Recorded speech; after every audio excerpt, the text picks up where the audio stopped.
because he is an L that travels with J-Pod and travels with Granny, who's the lead of J-Pod. And so he actually was originally an L, and when he was really young, his mother died. And usually when a killer whale's mother dies when they're very young and still a juvenile that's not fully learned yet, they have about an 80% mortality rate.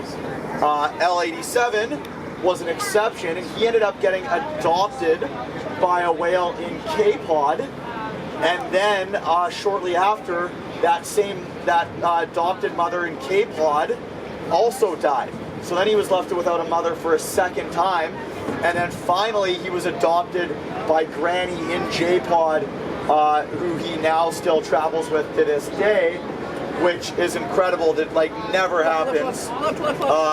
So he's a pretty cool success story, and now he's kind of one of the more successful, larger, well-off killer whales there is, and travels with J-Pod and does really well for himself. So it's a pretty cool story, and a pretty rare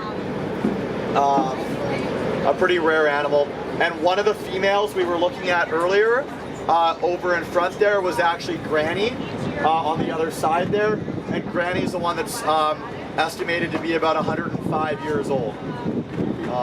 So yeah, they have pictures from the early 1900s that they believe they've identified down to Granny. So she's estimated to be 105 years old.